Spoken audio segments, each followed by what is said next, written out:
Prontinho, já está ativada a gravação. Tá bom. Então vamos lá, Rebeca, vamos iniciar aí?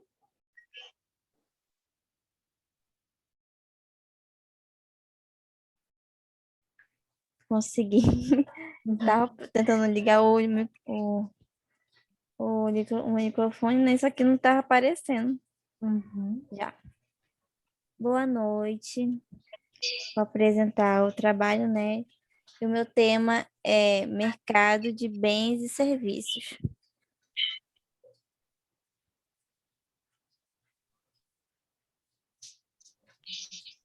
Agora eu não quero mais passar.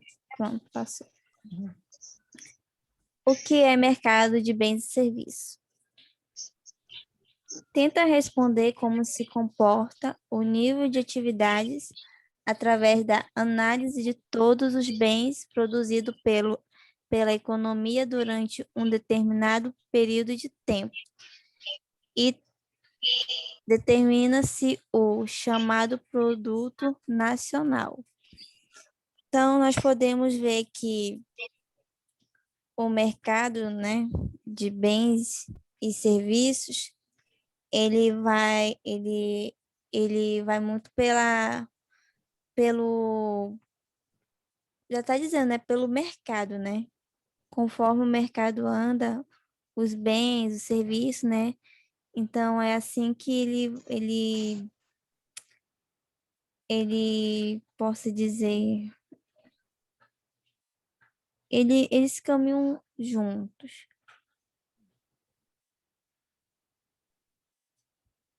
O que é consumo de bens e serviços? Os bens econômicos, ou seja, aqueles que possuem um valor ou preço, se dividem em bens materiais, são aqueles que, como o próprio nome diz, são materiais e tangíveis. Serviços são aqueles que possuem preços, porém são intangíveis, como, por exemplo, um serviço de advogado, um, uma consulta de médico e etc. No caso, o bens materiais são todos aqueles que nós, posso dizer, usufruímos, né? Temos na nossa casa um carro, uma casa e etc, né? Os serviços, né? Já são como aqui mesmo diz, né? Uma consulta com um médico, um advogado e etc. coisas também. Qual a diferença entre mercado de bens e serviços e mercado de fatores de produção? O mercado de bens e serviços tem como objetivo e a consequência desse mercado de fatores de produção, fomentando pelo capitalismo, onde verificamos a lei da oferta e da demanda e a regulação da economia por meio dos preços, que variam de acordo com essa lei e com os fenômenos da inflação e da deflação, que é menos comum. O mercado, né, de bens e serviços, ele anda muito com... nós vemos hoje o mercado, né? O mercado do ano passado para cá, vemos que ele está tendo uma dificuldade, posso colocar assim, né? Ele está tendo uma dificuldade porque o mercado está ruim, né? A economia não está boa, os preços estão lá em cima, né? E como aqui diz, né? Os preços, né? Os preços, ele andam muito com a inflação, né? Se a inflação está alta, eu achava que era para baixar, né? Poderia, vamos supor o preço, né? Mas não, né? Ela aumenta também. E assim vai, né? Então, conforme a a economia, o mercado, tudo eles andam juntos, porque conforme as coisas estão indo, né? Que tá sumindo as palavras da minha cabeça, né? Mas tudo bem. Conforme a sociedade, vamos colocar as empresas, a economia não, vamos colocar, ela vai, o mercado vai junto, entendeu? Se a economia ela vai bem, o mercado ele vai bem. Se a economia vai mal, o mercado também vai mal. Não só o mercado, mas as outras questões também. O que são os bens e serviços mundiais? Consideram-se bens e serviços comuns aqueles cujos padrões de desempenho e qualidade possam ser objetivamente definidos no edital, por meio de especificações usuais praticadas no mercado. Os bens e serviços mundiais são aqueles que estão são aqueles que são mais definidos, né? Que são mais comuns nos padrões, né? E eu coloco esse bem, né? Esses serviços como, se eu tiver errado, professora, a senhora me corrige, tá? Eu coloco ele Você pode como, falar que no final eu faço a conclusão, tá? Fica à vontade. ok. Eu posso colocar eles como até né, a mão de obra, entendeu? Uma troca. Não, acho que eu falei, eu troquei. Mas tudo bem. Como ocorre a produção de bens e serviços no Brasil? Para produzir os bens de consumo e de serviço de que necessitamos, os homens estabelecem relações entre os outros. As relações que se estabelecem entre os homens na produção, na troca e na distribuição dos bens são as relações de produção. Essa aqui eu posso dizer que foi o que eu falei agora, que é essa aqui, que é a mão de obra, né, que nós trocamos com o mercado, né? A empresa contrata o funcionário e ele dá o seu bem, né, que é a mão de obra. E não só as empresas, né, mas também escritórios, e outros tipos de empresa. E no Brasil, não só no Brasil, mas também no mundo inteiro, né? Possamos colocar que, mas é no Brasil, né, que a gente vê que a mão de obra, né, a produção aqui é muito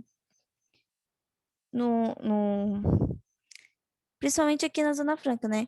A minha irmã fala que lá eles, eles, como posso dizer, eles pegam eles têm uma relação, né, como a gente já sabe, né, com a empresa, entendeu? Eu, Rebeca, dou minha mão de obra para a empresa tal, entendeu? Troca de serviços, posso dizer. E professora, esse foi minha apresentação, que eu tenho certeza que não foi boa, que eu estou muito nervosa, não sei o porquê, entendeu? Que não estou nem presencial ainda. Mas tudo bem. Vamos lá, parabéns, Rebeca. Eu entendo o nervosismo, é normal, né, do aluno, mas à medida que a gente vai desenvolvendo, a gente vai perdendo a vergonha, né, vai falando mais. Às vezes no nervoso some as palavras, né, quando você fala assim, eu não sei por que, professora, está sumindo as palavras. Tá Acontece, dando né? branco. Está dando branco, é o famoso branco que sempre dá no dia da avaliação. Mas parabéns, tá, Rebeca? Eu vejo o esforço dos alunos, né? Eu pedi que vocês escolhesse aí um tema dentro da nossa última aula, que foi a aula 7, e aí você selecionou, né? Você falou primeiro sobre o mercado de bens e serviços, depois o mercado de fatores de produção, e lembrou muito aquele desenho do fluxo circular de renda, né? O que que é vendido lá no mercado de bens e serviços? São aqueles produtos que nós, consumidores finais, compramos. É um celular, é uma roupa, é um sapato, é uma joia, tudo é vendido lá no mercado de bens e serviços. E no mercado de fatores de produção, como o nome já diz, né? Vende-se os fatores de produção. Ali são transacionados peças, matérias-primas e, inclusive, a nossa mão de obra, né? Então, quando a gente quer trabalhar, quando a gente oferta o nosso currículo, a gente está ofertando a nossa mão de obra para alguma empresa, né? Quem vai contratar são as empresas. E as empresas combinam esses fatores de produção, pega sua mão de obra, combina com capital, com tecnologia, e ela consegue produzir um bem ou serviço final. Como você falou, né? Muitas vezes quando a gente fala de produção, a gente imagina um produto, né? Um bem. Mas nem sempre é só um produto, às vezes é um bem que a gente chama de intangível, né? Que são os serviços, né? Pode ser um serviço de salão de beleza, pode ser um serviço de consultoria, né? A própria contabilidade, vocês trabalham com serviço, né? Prestarão serviços contábeis, que é um bem intangível, né? Um serviço. Então, isso também, esse serviço que vocês ofertam, é no mercado de bens e serviços para os consumidores finais, se for, no caso, um serviço para uma pessoa física. Mas se for para uma pessoa jurídica, aí entra, né, na questão dos fatores de produção, mercado de fatores de produção. Aí você teve uma parte que falou sobre o bem mundial, né? Entraria aí a questão do comércio internacional, que é muito importante. A gente sabe que as economias elas não são fechadas, a maioria são economias abertas. Tem a Coreia do Norte que ela é bem fechada, mas é uma exceção. A maioria das economias capitalistas, quando a gente fala de capitalismo, a gente percebe que são economias que são abertas para o comércio internacional. E o comércio internacional, ele favorece muito o crescimento da economia.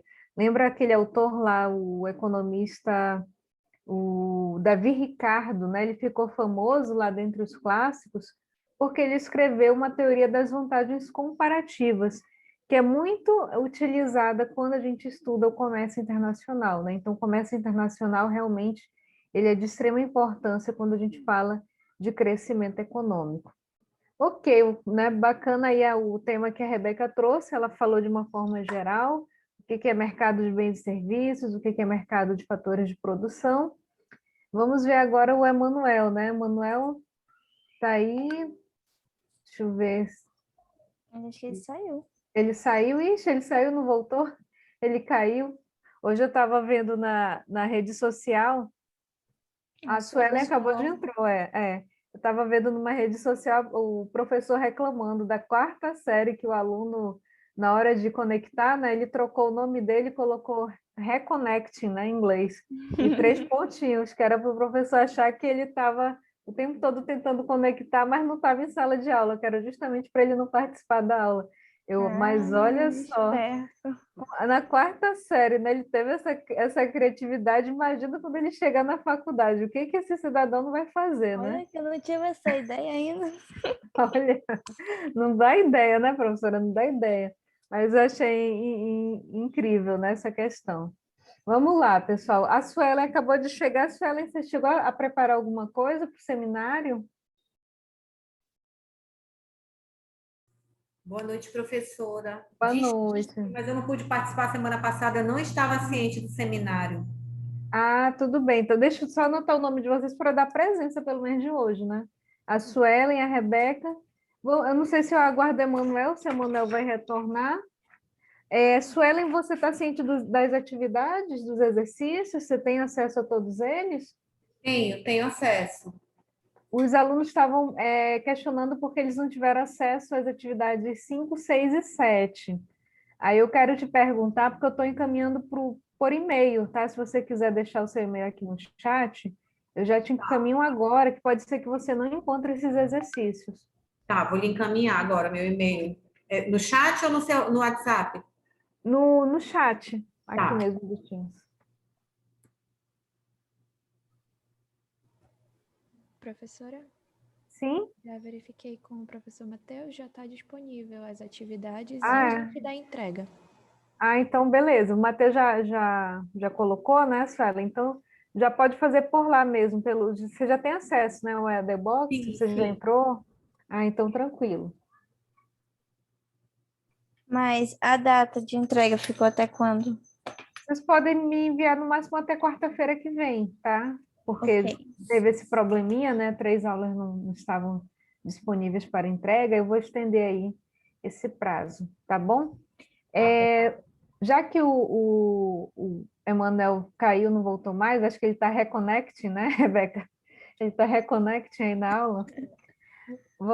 Eu separei um textinho aqui para não ficar só, né, assim, pouca atividade. Eu coloquei um texto de apoio lá no portal de vocês, deixa eu abrir aqui na minha tela, que a gente vai comentar, já que é um dos temas, né? Eu pensei, os alunos vão escolher um tema para falar sobre estruturas de mercado, eu vou escolher o meu também, né? Então, vamos fingir aqui que eu estou participando do seminário, hoje eu sou aluna, e eu vou compartilhar aqui o tema que eu escolhi com vocês. Eu coloquei como texto de apoio, tá bom? Vocês podem depois verificar se interessar aí o tema. Eu, na verdade, eu acho bem interessante esse tema aqui. Deixa eu abrir aqui na tela para vocês. Hoje é a aula de avaliação parcial. Deixa eu compartilhar aqui minha tela.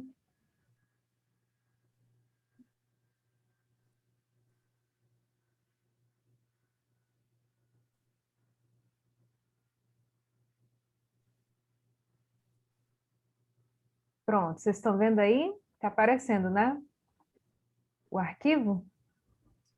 Agora sim. Ah, ok.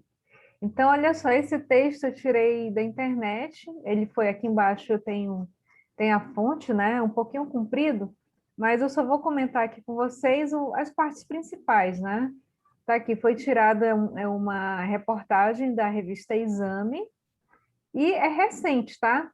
Olha só o tema, já que a gente está falando de estruturas de mercado, né, a Rebeca falou, ela falou de uma forma geral, né, o que é o mercado de bens e serviços, o que é o mercado de fatores de produção. E nós vimos na aula passada que os dois mercados, eles possuem estruturas diferentes, e nós falamos sobre essa estrutura, né? Eu falei para vocês que tem o monopólio, a concorrência perfeita, o oligopólio, a concorrência monopolística. E aí, cada situação é uma estrutura diferente. E no final, a gente comentou rapidamente nessa aula sobre o domínio de mercado, sobre essa tendência que existe atualmente de grandes empresas se juntarem, né? Por exemplo, eu citei o caso para vocês da Ambev, né? Ambev, para quem não lembra, na verdade, antigamente eram duas cervejarias independentes, que era a Brahma e a Antártica. Aí teve uma época, esqueci agora o ano, acho que foi 2000 alguma coisa, eles resolveram juntar as duas fábricas, eram concorrentes, inclusive eles faziam propagandas, é, fazendo piadinha, provocando a marca concorrente, né, a Antártica contra a Brahma e vice-versa. E aí, em determinado momento, eles resolveram se juntar, né? Vamos fazer uma cervejaria só, que vai ser a Ambev. E aí eles submeteram essa proposta, porque assim, no Brasil, quando uma grande empresa quer se juntar com outra grande empresa, existe um tribunal que decide se isso vai acontecer ou não. E esse tribunal é chamado de CAD, que é o Conselho Administrativo de Defesa Econômica. Então, o CAD avaliou a situação ali da Ambev, geralmente demora a sair o parecer, né? E aí, quando foi no final, depois de mais de um ano, demorou bastante, o parecer saiu favorável, né? E os executivos lá, tanto da Antártica como da Ambev, comemoraram bastante porque foi aprovada essa união aí pelo CAD. Normalmente, pelo que eu tenho observado, o CAD rejeita, né? Normalmente é difícil ele autorizar grandes fusões como a do tipo Brahma e Antártica.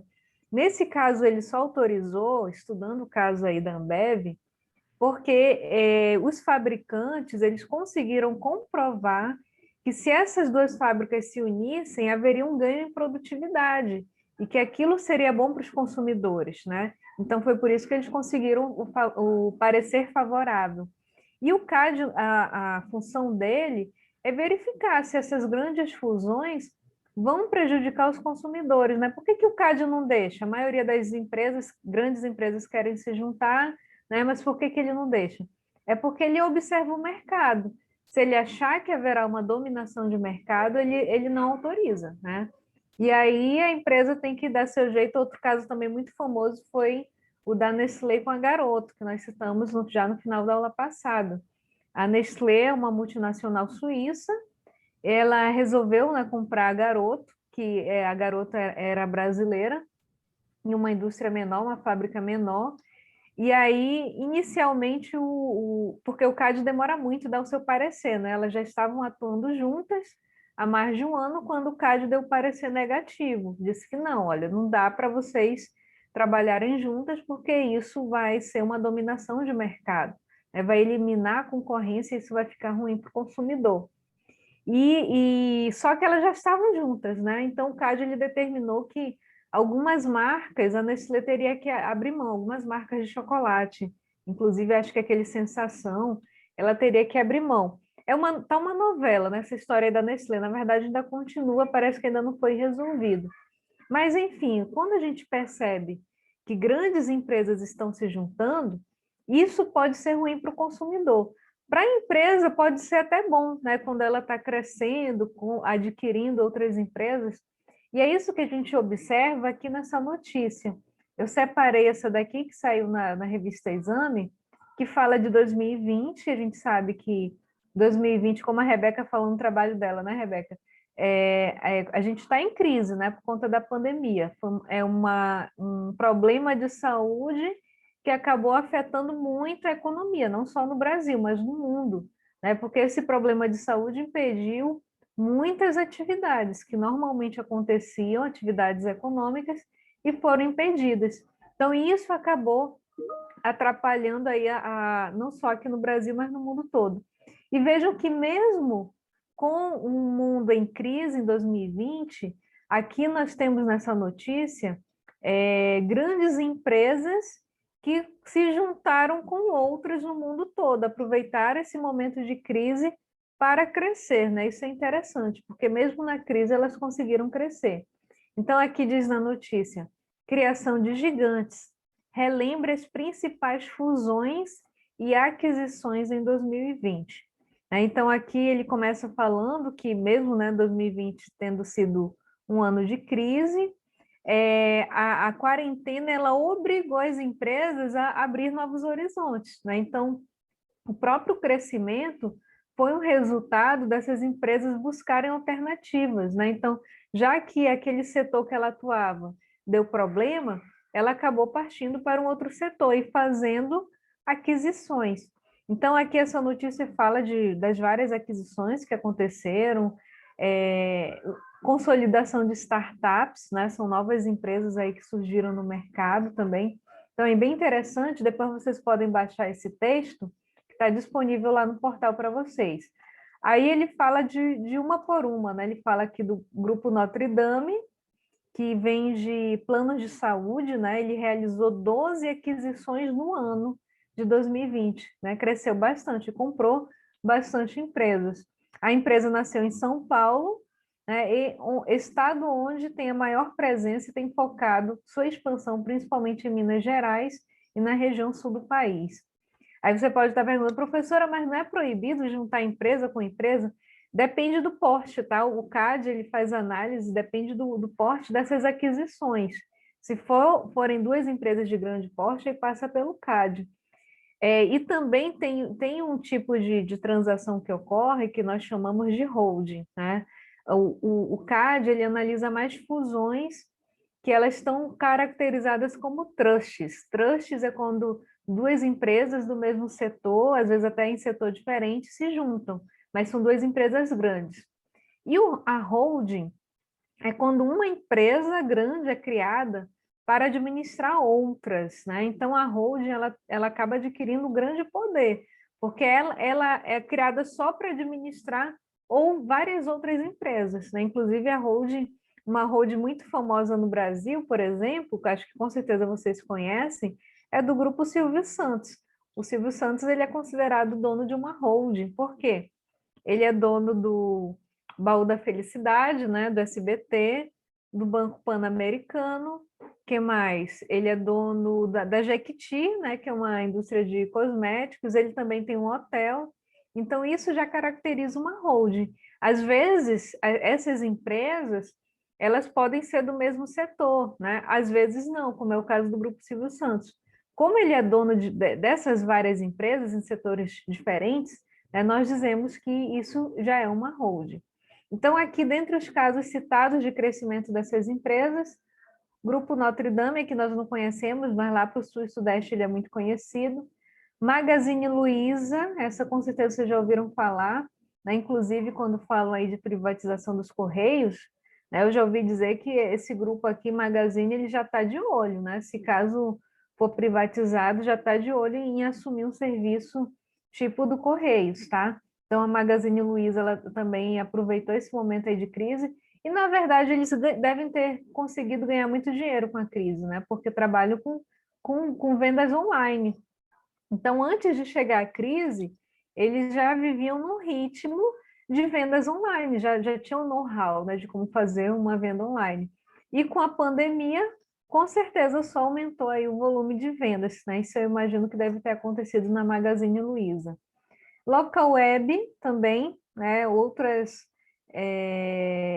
aqui também fala que ela também teve várias aquisições, essa daqui particularmente eu não conheço, tá? Então, depois de protagonizar um dos primeiros IPOs do ano, IPO, para quem não sabe, é quando essa empresa se abre para o mercado de capitais, né? A primeira vez que ela entra, que ela vende suas ações, nós dizemos que ela fez um IPO. Então, ela estava com. As empresas fazem isso para captar dinheiro, né? Elas entram no mercado de ações para captar dinheiro. Então, a Localweb fez o IPO, estava com muito dinheiro em caixa no início do ano, e aí ela começou a fazer várias aquisições, né? Comprando aqui startups de inteligência artificial, marketing, logística. Aqui diz aqui, ó, a empresa provedora de serviços de tecnologia, então agora já descobriu o que ela faz, né? Ela fornece serviços de tecnologia.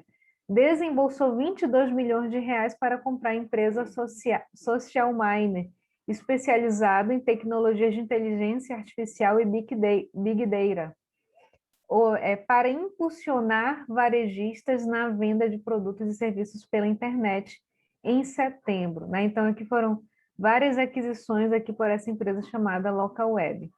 A Loft também, aqui ela trabalha com imóveis, né? Então, ela é citada aqui por ter comprado outras. Olha, essa daqui as mulheres conhecem. Arezo, Grupo Soma e Centauro, né? Com certeza vocês conhecem isso daqui, ó, de uma marca de calçados premium para um conglomerado de diversas empresas. A Arezzo prepara ofensiva para se tornar grande referência no mercado da moda no Brasil. O grupo também anunciou a incorporação da Troc.com.br, essa daqui ainda não conheço. Startup de compra e venda de peças usadas, olha só que interessante, né?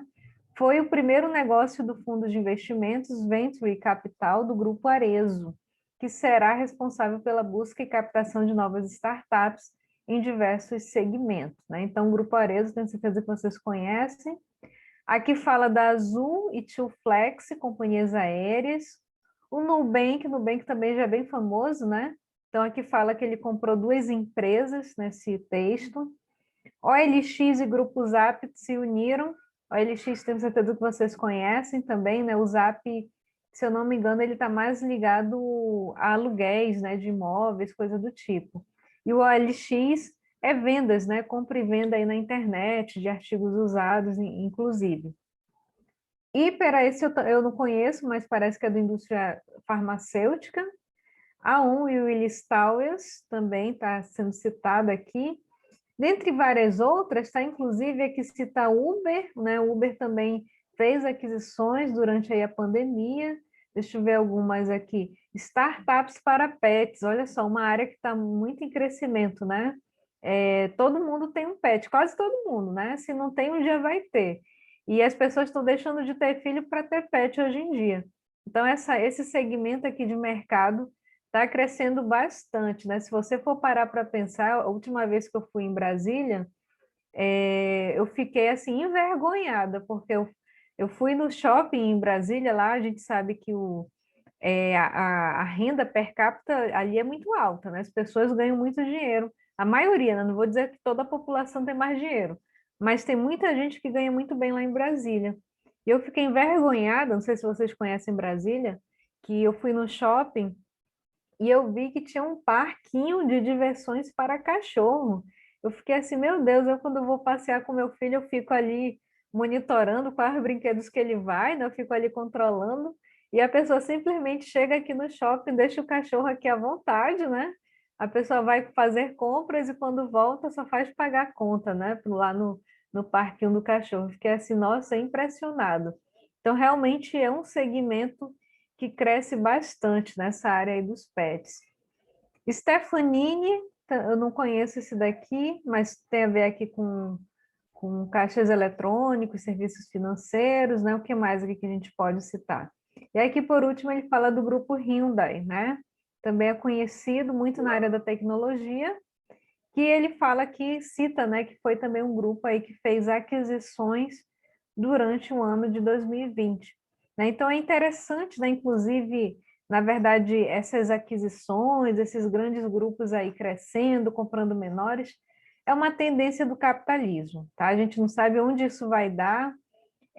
Por um lado, acho que do ponto de vista da empresa é bom saber que ela está crescendo, do ponto de vista do investidor, do acionista também, deve ser muito bom, né? Saber que ele comprou uma ação e aquela empresa está crescendo, está tendo mais possibilidades aí de lucratividade. Porém, né? Porém, para o consumidor, mais ou menos, né? Nem tanto, porque se a gente for parar para pensar, isso quer dizer o quê? Quer dizer que o consumidor está cada vez com menos opções, né? Então, isso realmente é bem complicado se a gente for analisar do ponto de vista do consumidor, né? É claro, a gente quer que a concorrência continue e que os preços continuem acessíveis, mas nem sempre isso vai acontecer. Ok? Então é isso, meninas. Só tá a Rebeca e a Suelen, né? Essa daqui foi foi o meu seminário, aquela, né? Eu tinha que falar durante a aula. E a nossa aula é isso, tá? Seria só mesmo a entrega das atividades. Eu posso deixar esse restante, inclusive, para vocês usarem esse tempo, né? Que, professora, eu não tive tempo de fazer nada. Então, usem esse tempinho restante para entregar a atividade, tá bom? Pode ser assim? Fica assim combinado? Sim, professora. E professora, me desculpe, entendeu? Mas no próximo seminário, eu vou melhorar mais, entendeu? Eu creio que eu vou perder esse nervosismo. Não era nem para me estar nervosa que eu tenho em casa. Mas Professora, acontece, né? eu também preciso fazer uma correção. Eu anotei realmente que a senhora informou que no dia 28/4 nós teríamos um trabalho que seria sobre tipo de estrutura de mercado e tipos de mercado por 15 minutos. Eu acabei de encontrar minha anotação, mas realmente eu esqueci, falando a verdade. Tá bom. Para que, Suelen, se você quiser alguma oportunidade, porque acho que, se eu não me engano, tu está valendo 2 pontos, né? Né, Eu Rebeca? Por isso que eu gostaria. convidei. Na É verdade, 2 estou com pontos. algumas dificuldades, eu já fiz contato com a pedagogia. Eu tenho tentado, porque eu entrei há 3 semanas praticamente, né, no curso. Sim. Eu tenho tentado atualizar as atividades pelo EAD Box e algumas eu não consigo enviar. Eu acho que porque o prazo precisa ser expandido por cada professor. Mas aí eu falo no privado com a senhora depois sobre isso. Tá bom. A gente pode fazer o seguinte, na aula que vem, você prepara, já que você entrou tardiamente mesmo, né? Você se matriculou mais tarde, você pode, no final da aula que vem, tipo, a nossa aula vai mais ou menos até 9h20, 9h30, aí você pode usar esse tempinho final para fazer sua apresentação, tá bom? Tá bom, tudo bem, vou me preparar, eu lhe agradeço. Tá Obrigada. ok, nada. Então, pessoal, por hoje é só, tá? Um forte abraço aí para vocês. Usem esse tempinho aí final para a entrega das atividades lá pelo portal, ok? Obrigada, professora. Ok, Boa noite. professora. Boa Obrigada. noite, um abraço. Tchau. Tchau.